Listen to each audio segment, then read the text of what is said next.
Et puis, on va commencer avec une petite introduction du Wagon. Si vous ne connaissez pas, le Wagon, c'est un des leaders mondiaux des formations immersives tech depuis 2013. Donc, ça fait 10 ans. Et on propose des formations à temps plein ou à temps partiel sur l'un de nos campus ou en ligne sur des sujets data, développement web, no-code. Qui permettent soit d'obtenir de nouvelles compétences, de se reconvertir, de se former à un nouveau métier, ou soit plutôt de monter en compétences sur un sujet particulier. Alors, je regarde un petit peu dans le chat, on a beaucoup de freelance, de la reconversion.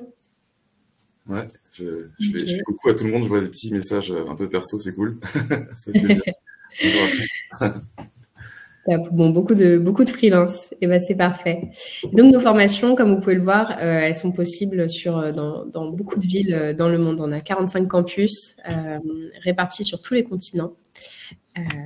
Et donc nos bootcamps, les bootcamps, c'est des formations longues, les formations intensives surtout, qui se font à temps partiel ou à temps plein. Temps partiel en 7 mois et temps plein en 2 mois, très intensifs, qui permettent donc de se former à un nouveau métier en développement web, data science et IA, data analytics ou data engineering.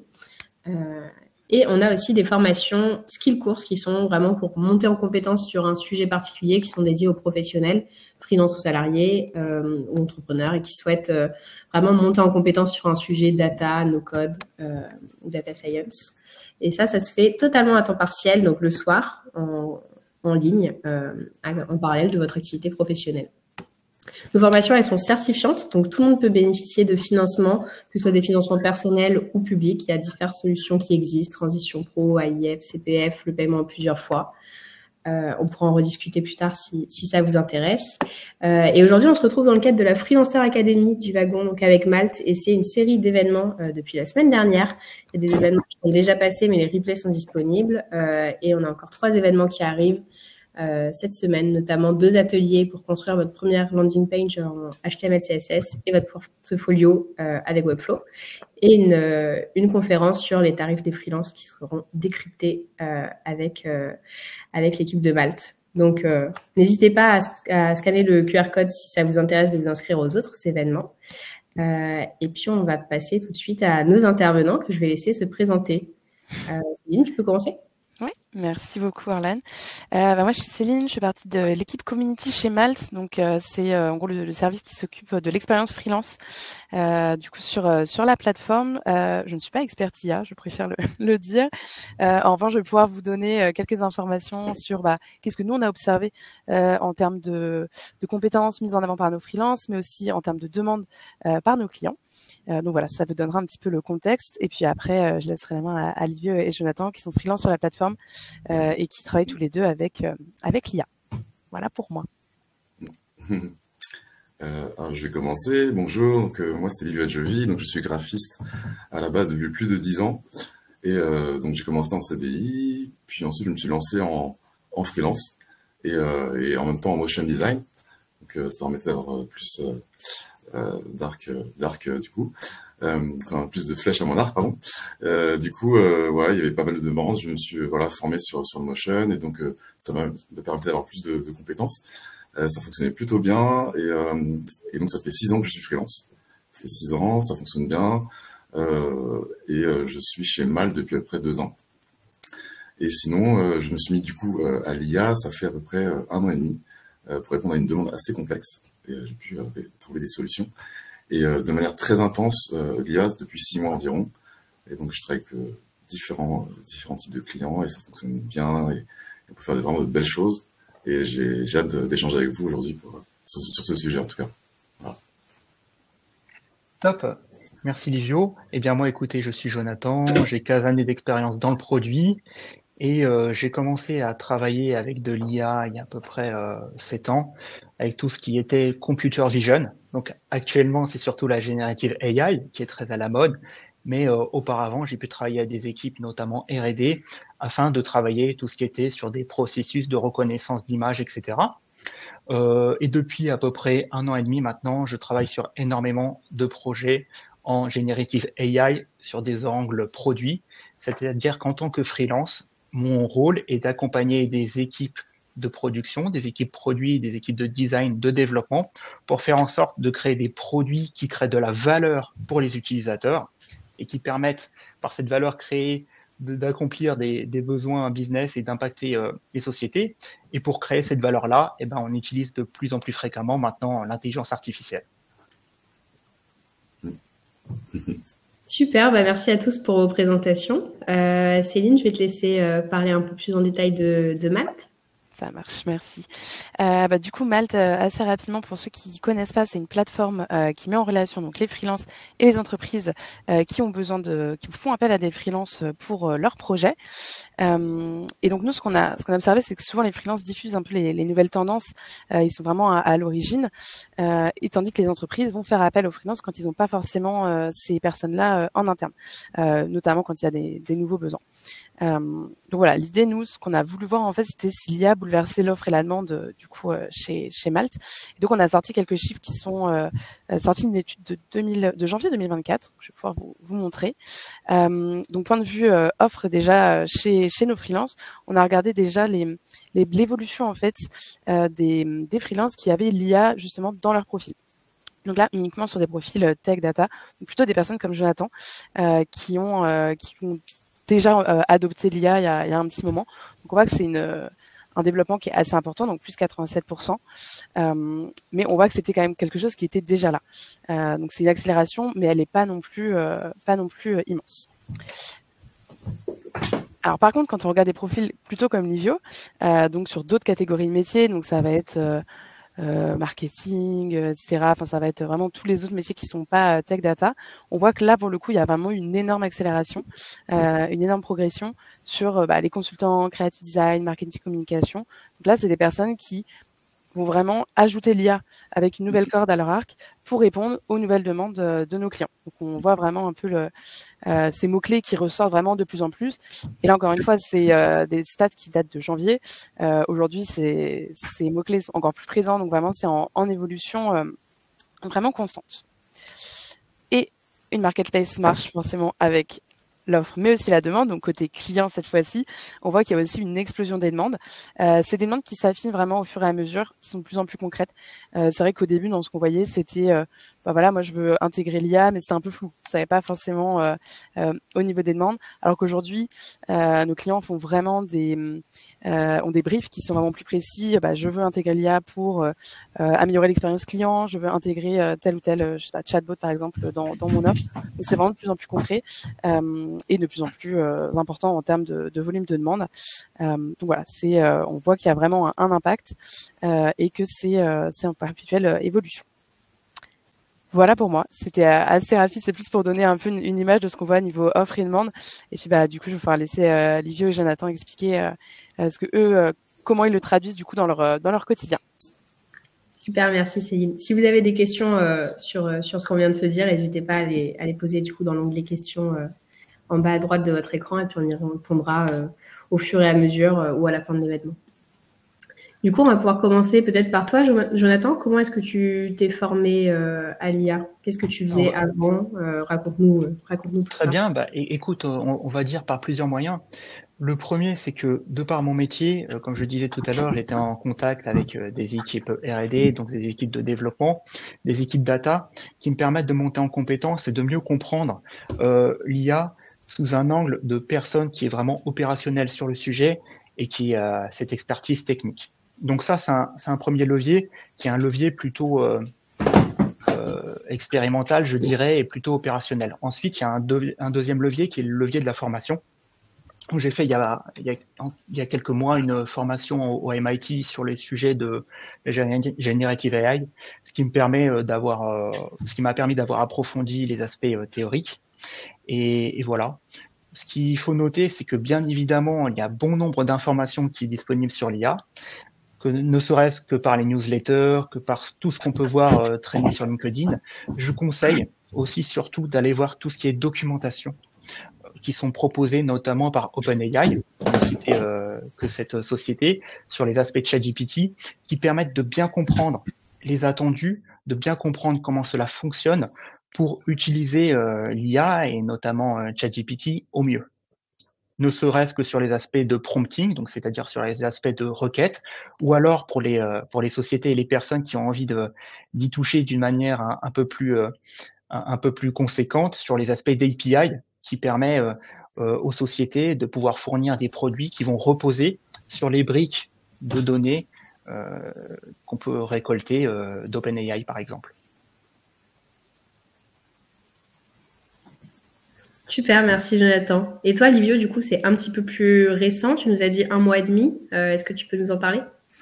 Moi, ça fait, ouais, pour être plus précis, ça fait 6 mois que je me suis mis vraiment à quasiment, ouais, presque à 100%. Et en fait, moi, je me suis formé en fait essentiellement avec déjà les guides d'utilisation, donc des outils. Donc vraiment les guides d'utilisation qui permettent de comprendre comment ça fonctionne. Et effectivement, c'est vrai que ça permet de techniquement de bien comprendre comment ça fonctionne. Également, je me suis formé grâce aux différents tutos que j'ai pu voir de mon côté. Et du coup, ça m'a beaucoup aidé. Et aussi beaucoup d'entraînement. Et en fait, comment je me suis mis, en fait, c'est vrai que c'était un sujet qui était vraiment mis en avant depuis un petit moment. Moi, j'ai eu des demandes. J'ai vu que c'était un secteur qui prenait de plus en plus d'ampleur et où les potentiels étaient vraiment assez impressionnants. Et c'est à ce moment-là que j'ai décidé vraiment de m'y intéresser sérieusement. Et voilà comment je me suis formé. Donc en fait, c'est vraiment accessible à tous. Il suffit vraiment d'aller voir les outils en ligne, de lire un peu les différents langages, etc. Et via des tutos, c'est vrai que c'est assez. Il y a beaucoup de tutos qui permettent de comprendre rapidement comment ça fonctionne.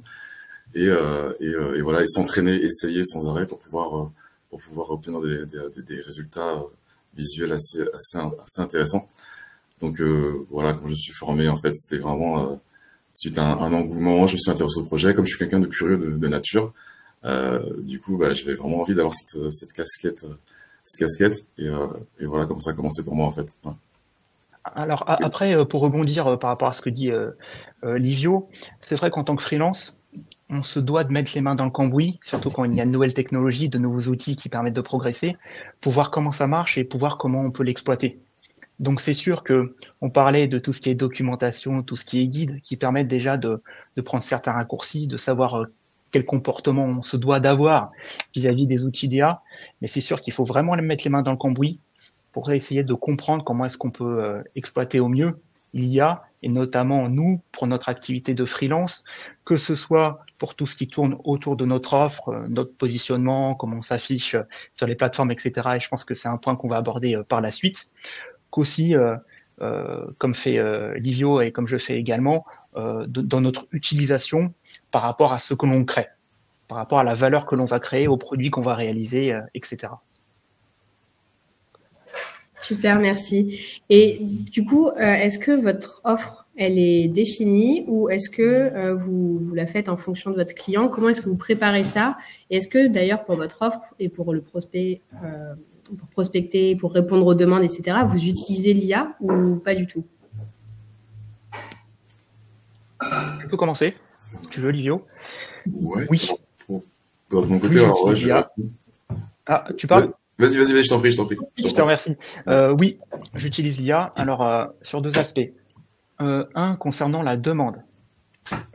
Comme on en a parlé tout à l'heure, il y a de plus en plus de demandes pour utiliser l'IA. Les entreprises ont de plus de besoins vis-à-vis de l'IA. Donc, le premier point, je pense, c'est de comprendre quels sont les besoins du marché, vers quoi d'ailleurs ça va évoluer cette année, l'année prochaine, etc., puisqu'on voit que l'IA va très vite.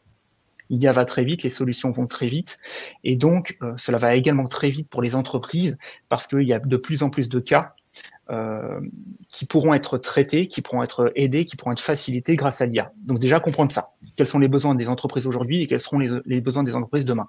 Parce qu'en tant que freelance, on a tout intérêt à se positionner sur là où il y a de la demande. C'est clair et net. Et comme on a dit tout à l'heure aussi, les demandes, les besoins sont de plus en plus précis. Parce que le marché gagne en maturité. Donc oui, il y a la compréhension de cette demande-là et ensuite il y a le positionnement. Et oui, pour le positionnement, personnellement, j'utilise l'IA pour savoir comment mieux formuler ma proposition, paraître cohérent par rapport à ces besoins des clients, ces besoins potentiels, et paraître impactant. Parce que aussi, lorsqu'il y a de plus en plus de monde sur un marché, ce qui est le cas pour l'IA, parce que beaucoup de personnes et beaucoup de freelances se sont rendus compte que c'était très intéressant pour les clients, eh bien oui, il faut être de plus en plus précis et montrer de mieux en mieux quelle est la valeur qu'on peut apporter à la société. Merci Jonathan. Livio? Oui, alors moi, par rapport à mon offre, c'est vrai que je me sers pas de l'IA pour préparer mon offre directement. Après, c'est quelque chose que j'intègre évidemment dans mon offre parce que évidemment mon spectre est plus large et j'ai pu diversifier donc mes offres. Donc du coup, moi, c'est vrai que je propose ce service en plus, car ça permet effectivement de faire plus de choses de manière qualitative. Et en fait, cet outil qui est intéressant, méconnu, etc., peut me permettre, moi, de pouvoir répondre à une demande client avec plus de précision et avec justement ces outils qui sont divers et variés. Donc du coup, ouais, moi, je l'intègre vraiment dans mon offre depuis un peu plus de 6 mois. Et c'est vrai que c'est quelque chose qui m'a permis d'avoir de nouveaux clients et de nouvelles relations parce que c'est un sujet qui est, comme disait Jonathan, qui est d'actualité et l'intégrer permet vraiment de prendre vraiment plus d'ampleur en fait dans son métier et, euh, et d'être plus à la pointe de la technologie, de l'innovation en ce qui nous concerne. Donc vraiment, ouais, voilà comment je prépare et comment je l'intègre vraiment de cette manière-là en fait. Vraiment en mettant en avant la valeur ajoutée en fait de l'IA. Et d'ailleurs, hein, je ne sais pas pour toi, Livio, mais concrètement, notamment via Malte, on a accès aux statistiques Oui. de recherche qui amènent les gens, les utilisateurs et donc les clients potentiels à aller sur la fiche. Et personnellement, je constate de plus en plus de requêtes qui sont des requêtes liées à l'IA. Oui, tout à fait. Des gens qui cherchent les mots-clés IA pour trouver mon profil et peut-être également le tien. Exactement, dans mes statistiques, pareil, moi quand je regarde, je vois effectivement l'IA qui est en 5e position, quelque chose comme ça, et tout ce qui est lié à l'intelligence artificielle, c'est dans mes textes sont assez hauts, et je suis plutôt bien positionné, ce qui est bien, et je continue dans ce sens, comme c'est un sujet, comme ce sont des termes qui sont beaucoup tapés dans la barre de recherche, effectivement, de se focaliser dessus, c'est intéressant. Mais oui, j'ai vu vraiment une évolution, vraiment surtout depuis fin 2020, fin 2023, oui. J'ai vraiment vu une vraie différence en termes statistiques en ce qui me concerne. Donc ouais, c'est assez impressionnant. Ben là, on a vu les statistiques tout à l'heure, je crois que c'est plus de 250%, donc c'est vraiment incroyable. Alors du coup, ça va un peu répondre à certaines questions qu'on voit dans le chat. Quelles compétences vous sont demandées? Qu'est-ce qui a changé dans les missions qu'on vous propose? Est-ce que vous pouvez nous donner quelques exemples? Et après, on reviendra d'ailleurs sur des exemples concrets, notamment Livio, tu pourras peut-être nous montrer quelques petites choses que tu as pu faire avec l'IA. Bien sûr. Tu peux commencer à nous dire, toi en tant que graphiste, motion designer, comment est-ce que ça se ressent dans ce qu'on te demande? Ah, mais c'est une bonne question parce que justement, on m'a demandé des choses qu'on m'avait jamais demandé auparavant. Donc c'est ça qui est très intéressant. Typiquement, on m'a demandé de faire du coaching, donc de la formation pour l'entreprise Vinci, donc un grand groupe. Donc je suis allé dans leurs locaux, je les ai formés. C'était sur Firefly pendant toute une demi-journée. Et donc ça, c'est typiquement une nouvelle compétence et une nouvelle expérience en ce qui me concerne. Donc il y a eu cela. J'ai même fait un live prompting pour Visa, donc prompter en live dans un événement Visa et en même temps il y avait c'était un événement donc il y avait des invités. Donc j'ai créé des visuels liés au JO et les invités étaient sur place et via notre téléphone on prenait leur visage en photo et je pouvais donc remplacer donc le visage des personnes sur les photos par les personnes des invités. Et donc tout ça était imprimé directement. Donc un vrai événement, un vrai event assez original, assez nouveau. Et donc via l'IA, j'ai pu avoir accès à ce type d'événements auxquels je n'avais pas du tout accès auparavant, qui sont totalement assez originaux, assez innovateurs, on va dire. Et apparemment c'était un peu une première. Donc voilà le genre de choses qu'on peut me demander. Et évidemment, bien sûr, des visuels pour des campagnes de communication. Typiquement, voilà, sur des bannières, des emailing, quand il y a des visuels, on demande beaucoup de précision. On peut pas forcément trouver les visuels sur des banques d'images, etc.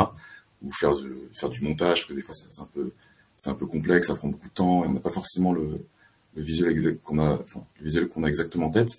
Via l'IA, comme on peut prompter et avoir un maximum de détails, et ben du coup on peut obtenir un visuel qui colle parfaitement à la demande. Et donc voilà comment on peut avoir avec un rendu même très précis.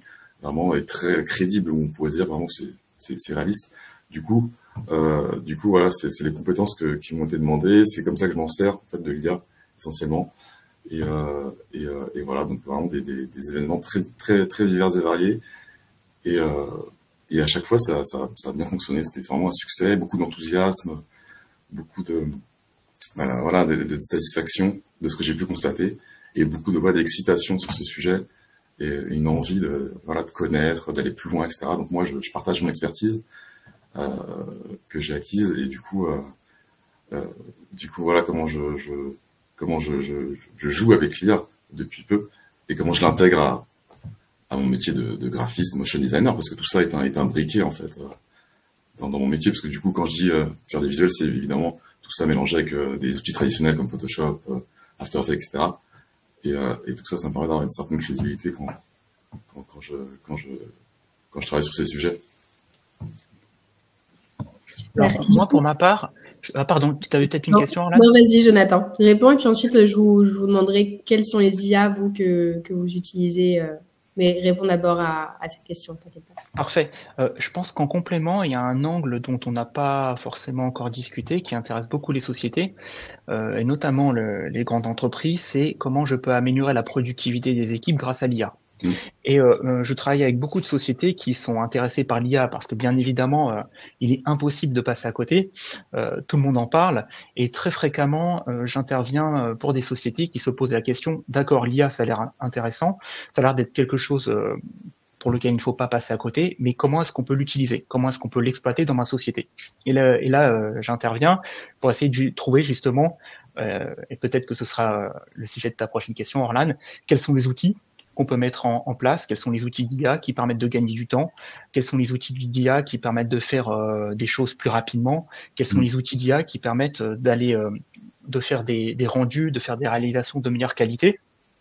Et ça passe par le fait de trouver des processus pour mettre ça en place, et ça passe par le fait également de trouver des produits, trouver des outils qui permettent de le faire.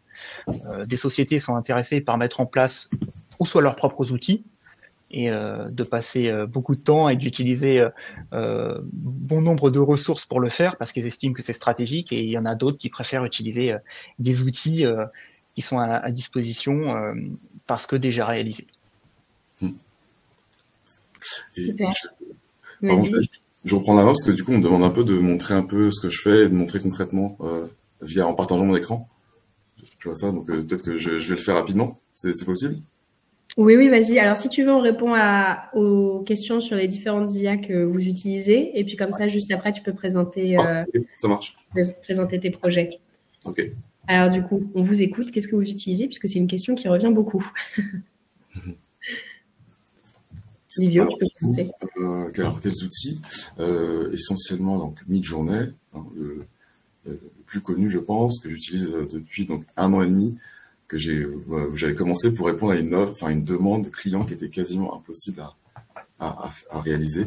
Et donc via l'IA, j'ai pu trouver la solution parce qu'on me demandait c'était une demande qui était assez saugrenue, assez tordue, on va dire, où il fallait avoir un style de quelqu'un mais sans avoir ce style-là, et en même temps, il faut que ça ressemble à ce style. Enfin, c'était quelque chose de très tordu, et donc je me dis bon, je vais tenter l'IA, voir ce que ça va donner, parce que ça peut être intéressant. C'est l'occasion de tester cet outil. Et donc, à mi-journée, j'ai trouvé la solution, ça a fonctionné, et j'étais ravi du résultat.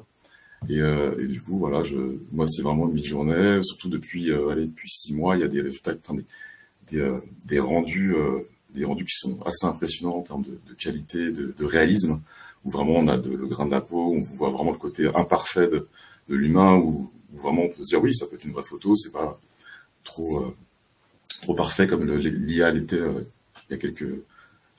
il y a plus de 6 mois, on va dire, on voyait l'IA, du coup, là on le voit plus. C'est toute la grande différence depuis 6 mois. Et du coup, moi, je me suis vraiment focalisé sur Midjourney, cet outil-là. Également un peu DALL-E, parce que DALL-E est extrêmement intéressant sur tout ce qui est logo, tout ce qui est illustration et logo. DALL-E est assez impressionnant.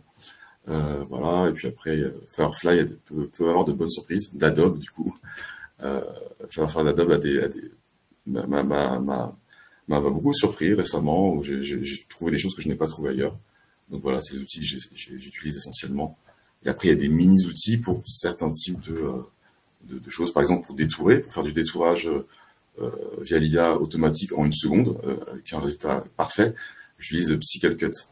Psycalcut, donc c'est vraiment, voilà, ça détourne personne, les cheveux nickel en 1 seconde. Donc gain de temps.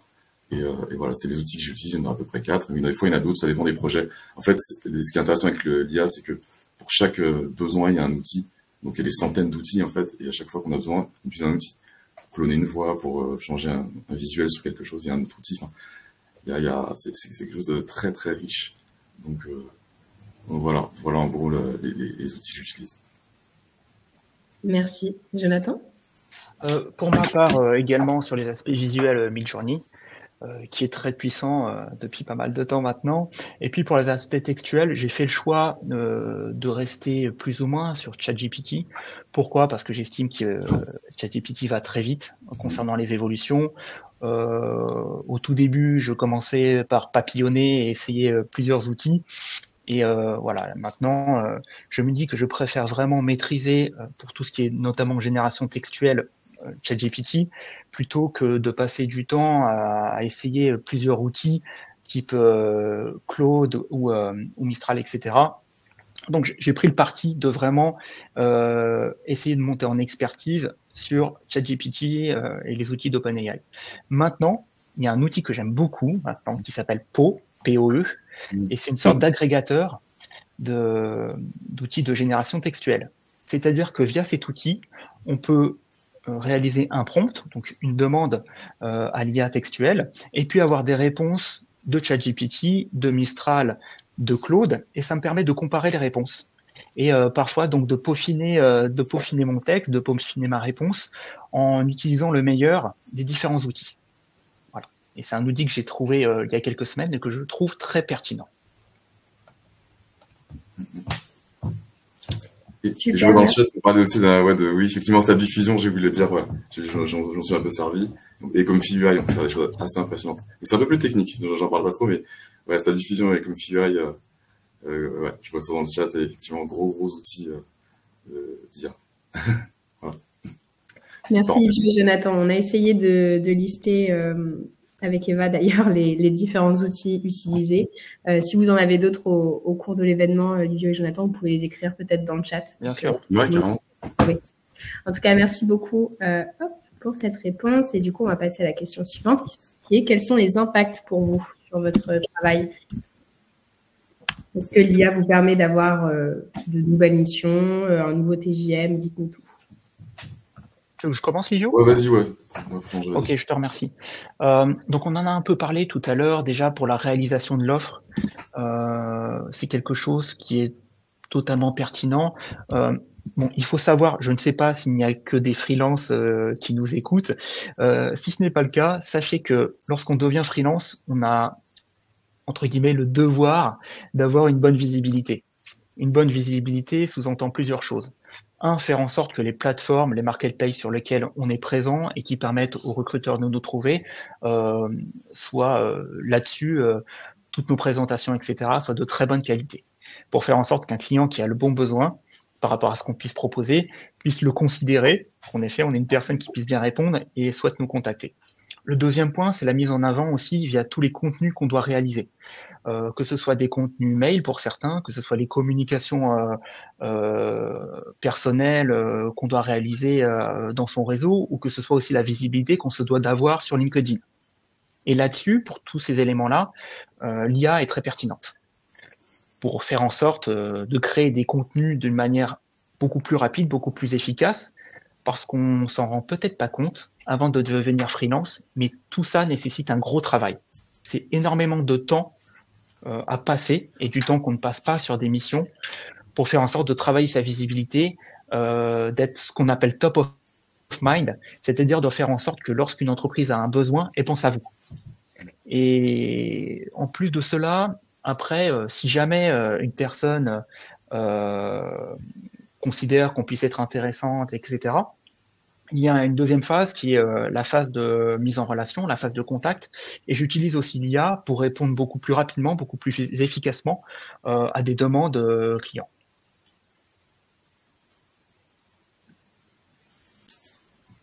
Ok, ok, merci. Alors, quels sont les impacts? Bah, moi déjà, comme je disais, c'est important des nouveaux projets auxquels je n'avais pas accès ou que je ne pensais même pas. Impact assez important. Donc, comme j'ai jamais fait de formation, des lives comme ça, de l'événementiel en fait, hein, tout simplement. J'étais plutôt chez moi ou en coworking à travailler sur des projets. Là, je suis sorti de chez moi pour aller soit chez des clients ou soit dans des événements de grandes entreprises. Donc, impact assez important où j'ai pu vraiment m'élever sur certains sujets et, euh, et prendre une certaine ampleur dans ce genre de métier. Et donc moi, c'est un impact assez important pour moi parce que on est plus dans du relationnel et de la direction artistique à ce moment-là. Et c'est assez intéressant. Alors l'impact aussi, comme je disais, c'est gagner beaucoup de temps. Donc c'est un impact d'efficacité, voilà, de productivité assez fort. Et ouais, franchement, ça a beaucoup changé de choses. Et pour moi, ouais, l'impact, c'est un impact aussi d'utiliser un outil supplémentaire. Donc ça m'a rendu encore voilà, euh, plus riche dans mon retour face à des demandes clients. Donc c'est une prise de confiance. Donc voilà, une grosse confiance. Ça m'a permis aussi de pouvoir aller là où on ne pouvait pas aller forcément avant. Donc c'est un impact très positif. Du coup, moi ça me permet de faire plus de choses, donc des choses variées, on va dire. Donc ça crée en diversité. Donc ça c'est important. Et voilà, productivité, donc gain de temps, enfin, pas mal de choses positives. Et effectivement, je vois la différence depuis à peu près 6 mois. Et donc un impact intéressant. Et on parle aussi de TGM aussi que j'ai pu augmenter. Donc sur pas mal de niveaux en fait. Ouais, vraiment sur beaucoup de niveaux, ça des impacts positifs. Super, merci. Je pense qu'on va pouvoir passer aux exemples concrets du coup. Livio, je te laisse commencer, partager ton écran. Oui, bien sûr. Ouais, hop. Donc, tac. Alors, déjà, il y a mon site internet que j'ai refait récemment, où finalement, typiquement, vous voyez mon écran? C'est bon? Oui, on le voit. Comme ça? Ok. Typiquement, ce projet-là que je suis en train d'afficher. Alors ça, c'est un projet que j'ai fait pour le live IA de Visa, où effectivement, on a fait voilà, l'idée, c'était de faire des choses assez impressionnantes liées au JO, donc des choses impossibles dans la réalité, évidemment. Et en fait, l'idée, c'était de créer ces visuels en live ou un peu en amont et de remplacer le visage de ces personnes via les personnes qui étaient invitées à cet événement Visa. Et après, c'était imprimé directement. Donc voilà, tout ça, c'était fait avec Midjourney. Voilà, là, il y a deux choses qu'on m'a demandé récemment. C'était des mises en situation de personnes qui étaient heureuses, de manière assez réaliste. Voilà, pas trop artificiel, j'ai envie de dire. Donc c'était assez intéressant. Ce visuel reste assez crédible et c'est complètement l'IA. Voilà, là, ce que vous voyez aussi, c'est en fait des mood boards, de direction artistique. Donc vraiment, c'est des pistes créatives que j'ai créées et je les ai intégrées à mon book pour montrer un peu ce qui était possible en fait. C'est assez intéressant. Typiquement, ce genre de visuel vraiment très rétro et qui pourrait être une vieille photo en noir et blanc qu'on retrouve dans un vieux livre. Donc ça, c'est totalement de l'IA, donc c'est assez fou. Je voulais aussi montrer un peu les différents potentiels et possibilités. Et donc voilà, concrètement un peu ce que j'ai pu faire pour une société d'immobilier, j'ai pu créer ce visuel-là pour créer un peu d'affluence sur les réseaux sociaux. Alors ça, c'était pour une demande pour un supermarché, pour voir ce qui était possible aussi. Et donc ça, c'était assez intéressant. Après, c'est tout ce que je fais en motion et en graphisme traditionnel qui est un peu plus bas. Mais sinon, si je vais sur mon Google Drive, typiquement, l'un des premiers projets que j'ai fait, c'est voilà, c'était ça, c'est l'un des. Ouais, On ne voit pas Livio. Comment? On est toujours sur. Ah d'accord. Ok, d'accord. Je pense que si je vais dans partager et que je change et je rechange, ça devrait marcher. Voilà. Ça va être bon. Ouais. Voilà, c'est mon deuxième projet en fait IA et donc le client m'avait demandé c'était pour une étiquette pour une bouteille de vin en fait. Et en fait, l'idée c'est de représenter la ville de Nice comme un poster affiche des années 60 de manière illustrée. Et donc voilà, la cliente m'a envoyé des photos de la ville de Nice, et en me disant oui, il faut faire aussi de Photoshop parce qu'on va simplement modifier des éléments colorimétriques dans ce visuel. Donc moi, typiquement, ben voilà, j'ai réussi à via Midjourney à rentrer des informations, à avoir des images de référence, donc des photos de Nice. Et voilà, et suite à ça, un peu de Photoshop pour changer la colorimétrie qui va plus vers le bleu. Donc c'était un mélange voilà, entre Photoshop, Midjourney, et voilà, c'était pour une boisson. Donc c'était assez intéressant, l'un des premiers projets. Et voilà, après tout ça, c'est des choses sur lesquelles je travaille pour des moodboards, pour m'exercer, etc. Ça, c'est le premier projet que j'ai fait, que j'ai expliqué au début quand c'était une demande impossible. Il fallait que ce soit un mélange entre un artiste qui travaille sur un tableau, donc il avait une patte à lui, plus en même temps, il fallait que ça ressemble à cet artiste qui est Aretha Franklin, mais pas vraiment elle. Donc tout ça était assez complexe à faire, et c'est vrai que via l'IA, j'ai pu le réaliser en fait. Et après moi, c'est là où le fait d'être graphiste, ça sert, c'est que moi après j'ai dû le vectoriser. Donc tout a été refait après à la plume pour soit en haute définition, parce que là c'était en basse définition à cette époque. Donc voilà. Et sinon, voilà, ça c'est les différents visuels que j'ai pu créer pour cet événement. Donc je reviens au live IA pour Visa, donc des choses, voilà, avec l'équipe de France, des différents athlètes. Et moi je pouvais remplacer le visage par les invités, et après c'était imprimé, et tout le monde pouvait en profiter. Donc les gens étaient assez enthousiastes, assez contents. Et donc voilà. Et il y a un peu de vidéo aussi, je dois en avoir quelque part. Voilà, une petite vidéo, mais c'est très rapide, hein. C'était juste un petit zoom sur une personne. Voilà. Et sinon, pour la formation que j'ai faite pour Vinci, où je les ai formés, voilà, là on a fait des choses plutôt en direct, et on a fait des jeux, c'était des workshops, des ateliers sur l'IA pour essayer de comprendre comment ça fonctionne, pour les challenger, pour savoir qu'est-ce qui est vrai, qu'est-ce qui est faux. C'était vraiment intéressant ce workshop que j'ai pu faire avec Vinci. Et puis sinon, voilà en gros. Après moi je peux répondre à toutes les questions, et même en off et tout, offline, etc. Il n'y a aucun souci. Si vous voulez voir des choses, me poser des questions, avec grand plaisir. Merci Livio pour ces exemples. Jonathan, est-ce que tu as des exemples peut-être pas à montrer? Enfin, je ne sais pas si tu as quelque chose à montrer, mais sinon à développer. Malheureusement, ce n'est pas aussi visuel que Livio. J'ai quelques clauses de confidentialité, mais je peux tout à fait en parler.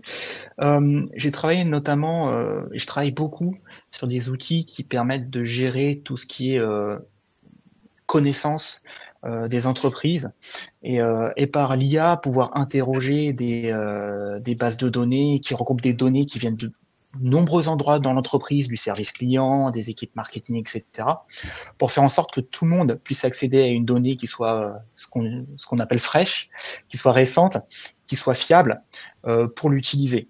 Et ça, on peut le faire très facilement en se connectant après à des outils type Slack, etc.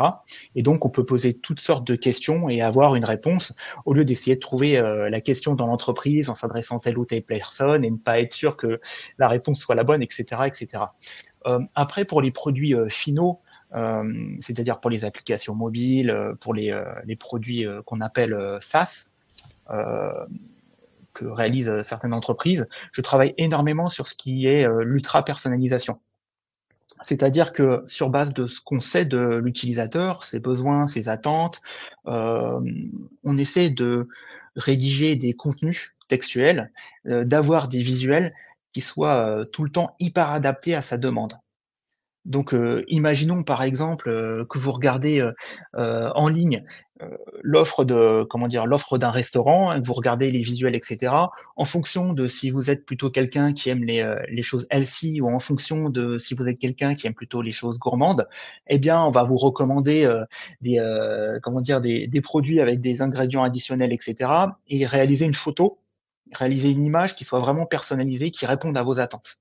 Et ça, c'est vraiment quelque chose de nouveau, de pouvoir aller aussi loin dans la personnalisation pour améliorer la valeur de l'expérience et améliorer l'expérience utilisateur sur les produits. Donc voilà, j'ai parlé d'un aspect qui était vraiment tourné autour de la productivité dans l'entreprise, et puis un aspect qui est vraiment comment est-ce qu'on fait en sorte pour créer des produits de plus en plus personnalisés pour que ça réponde à nos attentes qui sont si spécifiques. Super, merci beaucoup. N'hésitez pas du coup à mettre vos questions dans l'onglet questions et vous pouvez voter aussi pour les questions qui vous intéressent le plus puisque je prends les questions en fonction du nombre de votes. Donc n'hésitez pas à regarder ça de votre côté. On a une autre question du coup de Ambre qui dit qu'elle est UX UI designer et qu'elle demande qu'est-ce qu'on lui conseille pour débuter dans l'IA, quel guide, tuto et outils utiliser. Peut-être Livio du coup. Oui, c'est pour toi Livio là, je pense. Tu es en mute, Livio.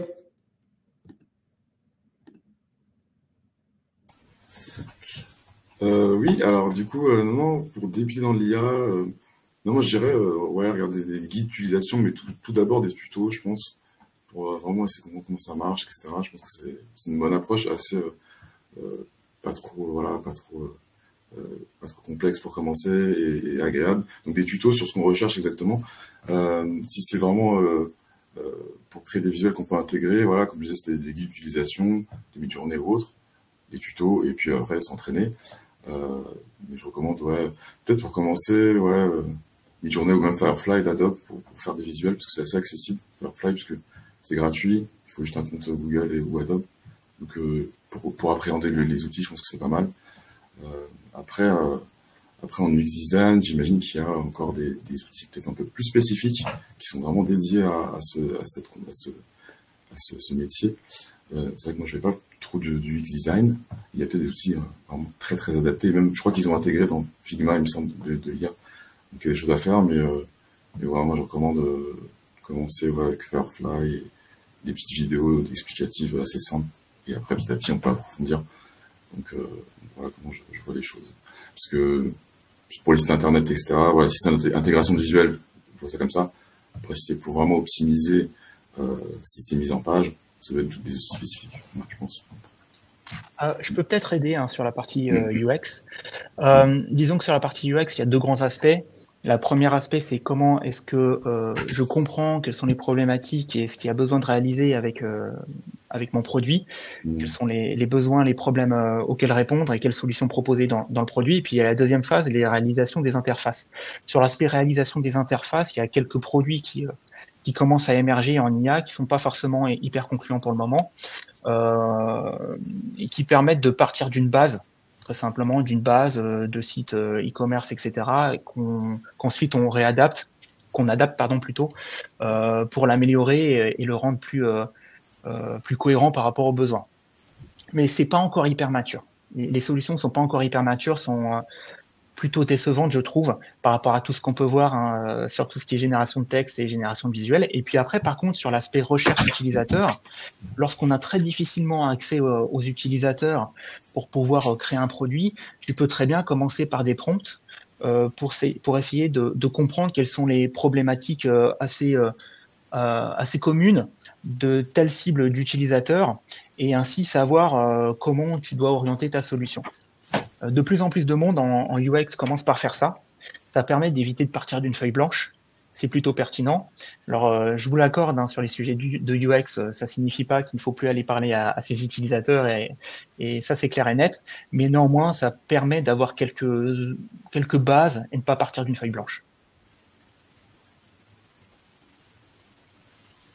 Super, merci pour votre réponse. Alors, la question... C'est son complément, Jonathan.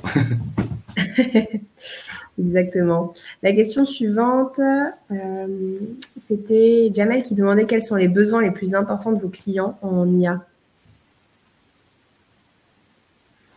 Qui veut se lancer? Je te laisse commencer, Jonathan.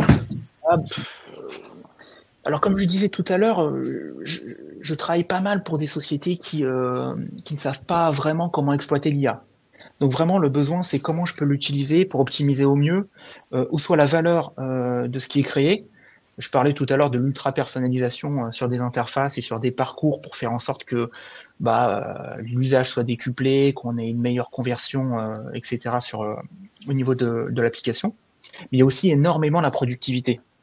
Beaucoup de sociétés sont intéressées par savoir comment améliorer la productivité des équipes pour qu'elles passent du temps à faire d'autres choses ou ne pas avoir besoin de gonfler des effectifs en exploitant l'IA. Donc ça, c'est vraiment deux choses qui sont hyper importantes parce que de toutes les manières, il faut bien se dire que les sociétés, elles ont un intérêt d'améliorer leur rentabilité. Et pour améliorer leur rentabilité, ou soit elles améliorent le chiffre d'affaires en créant des produits qui vraiment marchent énormément, ou alors en faisant en sorte d'optimiser au mieux leurs coûts. Et l'IA intervient beaucoup dans la réflexion des sociétés sur le sujet de l'optimisation des coûts. Oui, je rebondis sur ce que tu dis, Jonathan. Effectivement, c'est l'optimisation. Effectivement, donc les besoins, c'est la rapidité, d'aller très très vite, d'avoir de la qualité rapidement. Je pense que c'est le besoin le plus important. Et ouais, minimiser les coûts finalement, du coup. Donc ça va de soi. Et voilà, c'est un peu ça les besoins les plus importants. Au-delà de surfer sur cette vague, c'est de se dire qu'est-ce que ça peut m'apporter à moi, voilà, quelle valeur ajoutée à l'IA sur mon entreprise et sur mes besoins quotidiens. Donc voilà, comme je disais par exemple sur des visuels pour des campagnes de com, pour des emailing, des bannières, le fait d'avoir avec précision un visuel qui correspond exactement à ce qu'on a en tête, ça en peut-être 1 heure, alors qu'avant ça pouvait être, je sais pas, ça pouvait être un shooting photo ou de la banque d'images, de la retouche, bref, des équipes et beaucoup plus de temps. Là, effectivement, rapidement, on peut obtenir déjà au moins quelque chose à présenter. Donc, je pense que c'est vraiment le côté efficacité qui intéresse au-delà de tout ce qui est du fait que ce soit vraiment tendance. C'est vraiment le côté efficacité, rapidité. Et c'est en ça que ça intéresse beaucoup les entreprises. C'est ce que je ressens en tout cas. Et d'ailleurs, là-dessus, personnellement, si j'ai un conseil à donner, c'est d'essayer d'utiliser l'IA. Là, vous pouvez vous dire, c'est une tâche que je réalise bon nombre de fois. Il y a un intérêt d'automatisation. Et d'ailleurs, l'IA, on n'en a pas beaucoup parlé, mais l'IA va beaucoup avec le sujet de l'automatisation. Et on a beaucoup de profils de personnes qui travaillent dans l'IA maintenant, qui travaillent sur des solutions d'IA, qui sont aussi no-codeurs. Il y a toutes ces logiques de comment est-ce que j'automatise des choses en utilisant l'IA. Un exemple concret, c'est par exemple l'utilisation d'articles, la réalisation d'articles pour faire en sorte d'optimiser son SEO et de mieux ressortir par rapport à certaines requêtes, en automatisant toute la génération de contenu d'articles avec des photos et des contenus pertinents qu'on génère grâce à l'IA et faire en sorte de passer énormément moins de temps sur cette tâche qui est très chronophage. Merci beaucoup pour cette réponse bien complète. Patricia nous demandait ce que proposait le wagon pour démarrer avec l'IA et du coup pour balayer les principaux outils. On a un cours qui s'appelle un intro-course, donc c'est un cours de 30 heures qui se fait totalement en autonomie de chez vous, avec aussi 6 masterclass avec des experts. Et ce cours-là, c'est l'introduction à la Gen AI, donc ça peut vous intéresser. C'est avec notamment ChatGPT, Make pour automatiser justement avec l'IA, Copilot, etc. Donc je vais vous ajouter le lien dans le chat, mais voilà, c'est ce qu'on propose au wagon pour démarrer avec l'IA. C'est vraiment adapté aux débutants. Après, on a aussi un bootcamp qui permet de faire ses propres modèles d'IA notamment. Mais là, on est sur quelque chose de beaucoup plus poussé du coup.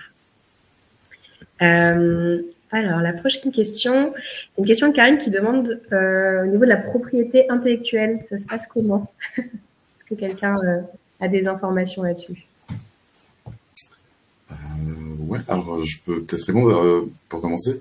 Pour l'instant, ça reste assez flou, parce qu'effectivement, comme l'IA est un mélange de visuels existants, mais tellement mélangé qu'on n'a pas forcément on peut pas forcément remonter à la source, et donc c'est des visuels totalement nouveaux. Du coup, pour l'instant, la propriété intellectuelle, c'est un peu flou. Je crois qu'il y a eu des tentatives de procès sur des choses, mais ça n'a pas abouti. Et donc c'est pour ça que pour l'instant, voilà, c'est quelque chose sur lequel on peut travailler. Il n'y a pas aucun souci. Après, je pense que là où ça peut poser des soucis, c'est quand on utilise un style référence d'un artiste et que le style se voit beaucoup trop dans notre visuel.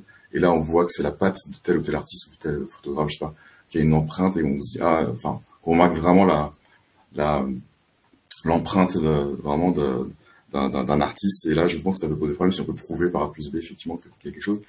Mais ça, c'est vraiment dans un cas très spécifique et vraiment où on prend un style, vraiment du Van Gogh, quelque chose où on voit tout de suite Picasso, vraiment on voit qu'il y a une patte qui a été reprise. Sinon, au quotidien et sur les demandes clients professionnels, il n'y a pas ce genre d'outil, parce que c'est quelque chose ce qu'on sort comme visuel n'est c'est empreinte d'une identité, d'une personnalisation. Donc ça reste très lambda finalement. Et on peut pas rattacher ça à quelque chose d'existant. Et c'est ce qui fait que voilà, qu'on peut pas forcément remonter à quelque chose et attaquer ou avoir des problèmes de droit, tout simplement. Il n'y a pas de problème de droit pour l'instant, sur ces sujets-là en tout cas. Je suis d'accord avec Livio, c'est encore quelque chose d'assez flou. À noter, je crois qu'il y a Photoshop qui a fait scandale il y a quelques jours, parce qu'ils ont changé leurs conditions générales d'utilisation pour faire en sorte que tout contenu que l'on crée via Photoshop notamment puisse permettre d'entraîner le modèle d'IA. Donc même vous, ce que vous créez peut être réutilisé par l'IA. Donc on va voir hein, d'ici les prochaines semaines, d'ici les prochains mois, ce que ça va donner. Mais pour l'instant, c'est vrai que ça reste assez flou. Oui. Merci. Alors, on a une question de Dimitri qui nous demande comment expliquer aux clients que les frais d'API sont distincts des coûts de développement et qu'ils dépendront de l'utilisation de l'API dans l'application. Quel argumentaire employer pour présenter le modèle économique de la solution développée?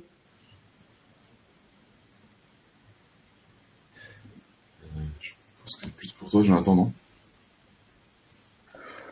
Oui, bon, c'est quelque chose d'assez spécifique hein, par rapport à la création de produits. Du coup, pour le coup, c'est quelque chose qui s'explique assez bien. Et à savoir que plus les requêtes en fait sont précises, plus les coûts sont élevés.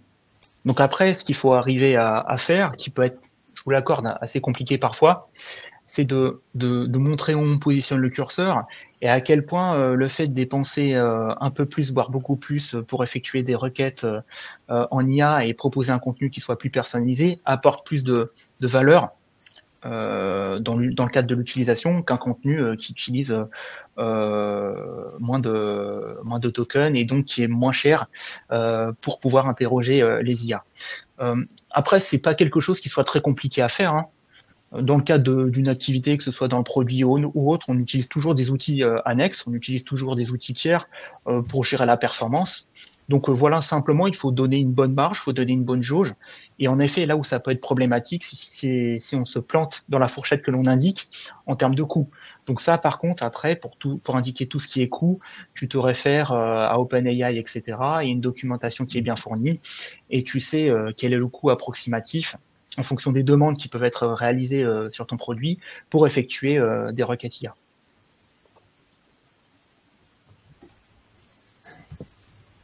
Super, merci.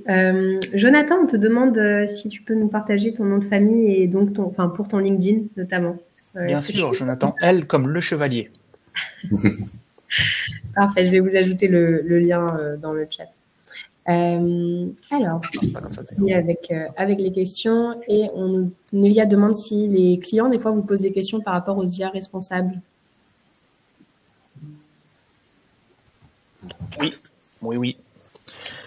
Dans le cadre de tout ce qui est logique RGPD, et cela fait par exemple en sorte que OpenAI veuille s'implanter en France, justement, pour pouvoir mieux répondre à des cadres légaux et des cadres européens.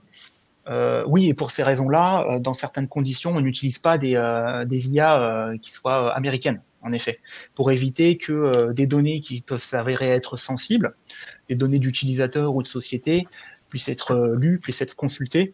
Et quand on envoie des informations et des requêtes, cela peut être, cela peut entraîner certaines failles au niveau de la sécurité des données. Et moi, de mon côté, non, on m'a pas forcément fait ce genre de demande.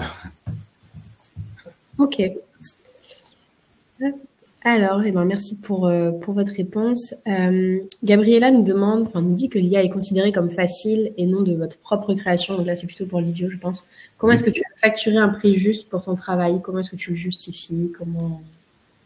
Ah oui, oui, effectivement, c'est vrai que on se sert d'un outil pour obtenir un résultat.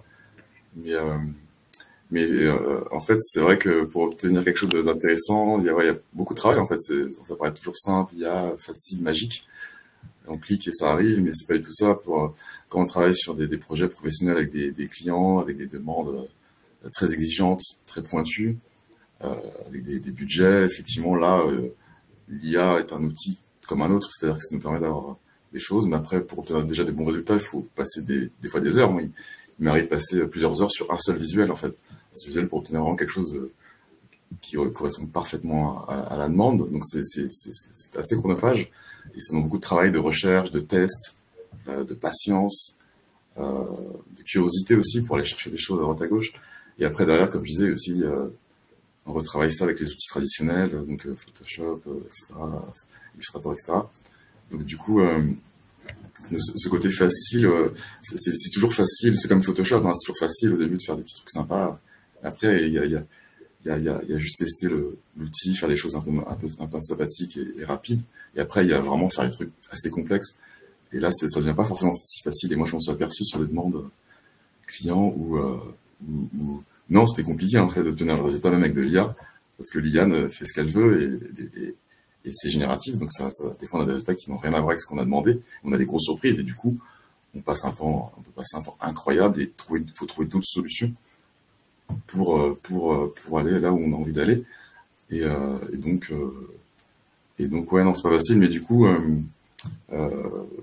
pour facturer le prix juste, du coup, ouais, ça c'est un tout, c'est plutôt il y a un temps de travail, quoi.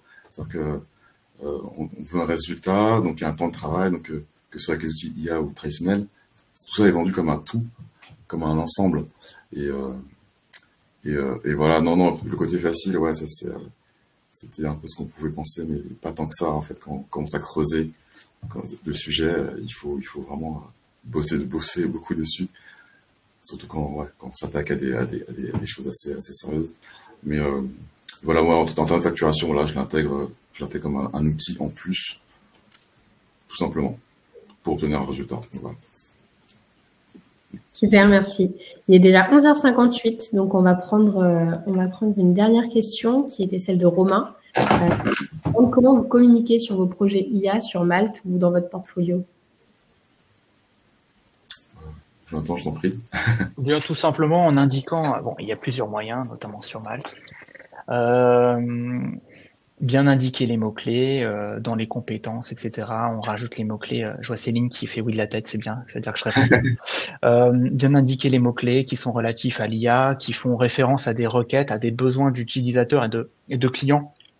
Donc typiquement productivité IA, génération de contenu visuel, etc., etc. Indiquer aussi simplement au niveau des missions qu'on a pu réaliser, quel était le contenu pour faire en sorte qu'une société qui puisse avoir des besoins qui soient assez similaires considère qu'en effet on est pertinent parce qu'on a eu une expérience qui est intéressante pour ces sociétés-là. Dans sa présentation et dans ses services, indiquer qu'on réalise des services liés à l'IA, etc., etc. en fait.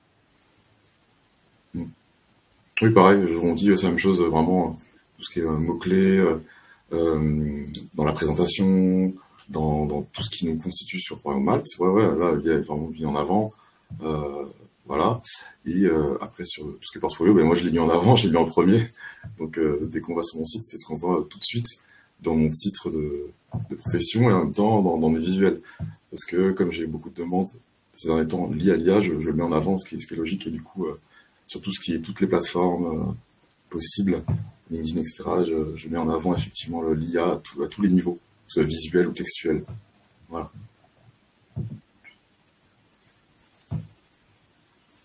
Super, merci beaucoup pour cette dernière réponse.